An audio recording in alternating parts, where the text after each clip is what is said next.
बात करते हैं जेएनयू की, जहां विरोध प्रदर्शन के दौरान विवादित नारेबाजी पर बखेड़ा खड़ा हो गया है। 6 दिसंबर को आयोजित इस विरोध कार्यक्रम में छात्र संघ के उपाध्यक्ष ने विवादित बयान भी दिया है। पूरा मामला क्या है, इस रिपोर्ट के जरिए समझिए।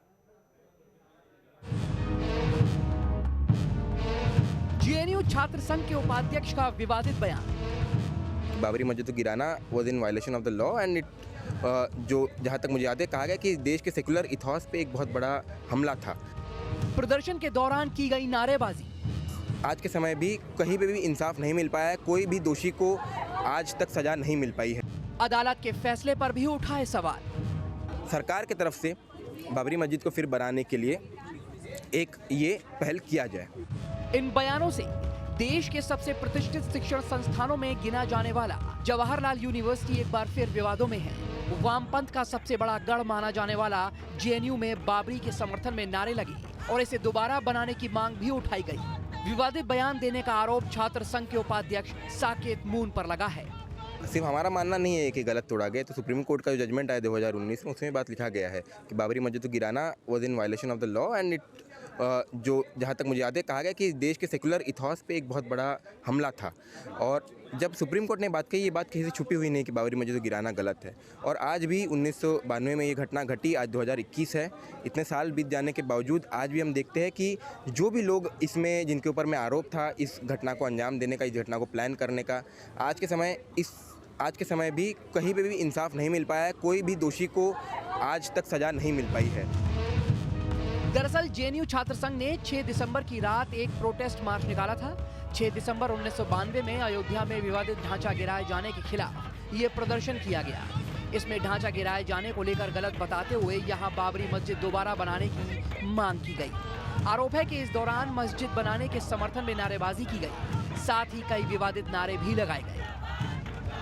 जेएनयू के छात्र संघ के अध्यक्ष का ये बयान कि बाबरी मस्जिद को दोबारा बनाया जाएगा, ये बयान हास्यास्पद तो है, लेकिन इनकी विषैली सोच को भी दर्शाता है कि सुप्रीम कोर्ट के फैसले के खिलाफ इस प्रकार के बयान, और जेएनयू में पहले भी आतंकवादियों के समर्थन में, देशद्रोहियों के समर्थन में, भारत को तोड़ने के नारे इस प्रकार के लगे हैं।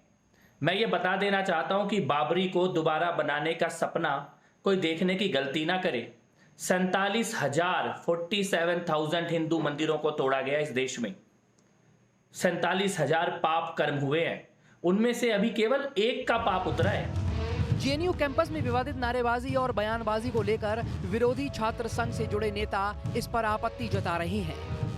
कल बाबा साहब भीमराव अंबेडकर की पुण्यतिथि के अवसर पर जिस प्रकार से एक विचार रखने वाले लोगों ने जेएनयू के कैंपस में बाबा साहब के विचारों को आगे ना बढ़ाते हुए, जो उनका शिक्षा को लेकर के, समरसता को लेकर के, सेवा को लेकर के संदेश था, उस पर काम ना करते हुए एक अलग ही चीज को, एक प्रोपागेंडा को, बाबरी मस्जिद के विषय को उठाते हुए जिस प्रकार से एक मार्च निकाला, मैं मानता हूं कि ये बहुत दुखद है।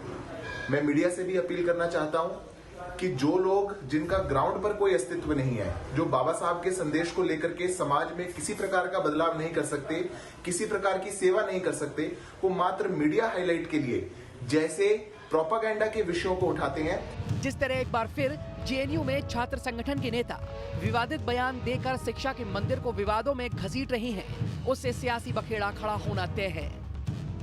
लगातार विवादों में रहने वाली जेएनयू यूनिवर्सिटी में एक बार फिर से विवाद निकल कर आया और ये विवाद हुआ है जब बाबरी को लेकर नारेबाजी की गई है। मध्य प्रदेश के गृह मंत्री डॉक्टर नरोत्तम मिश्रा जी हमारे साथ मौजूद है, सीधे उनसे बात करेंगे। सर, लगातार विवादों में रहती यूनिवर्सिटी और एक बार फिर से विवादों में आ गई।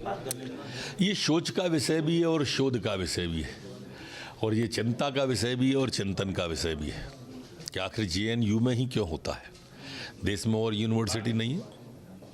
देश के अंदर क्या और कोई महाविद्यालय नहीं है? राष्ट्र विरोधी नारे और भावनाओं के बहुसंख्यक को आहत करने का काम जेएनयू में हो रहा है। शिक्षा जगत से जुड़े लोग भी इसे गलत परिपाटी की शुरुआत बता रहे हैं, जिस पर अंकुश लगाना बेहद जरूरी है। Team news nation.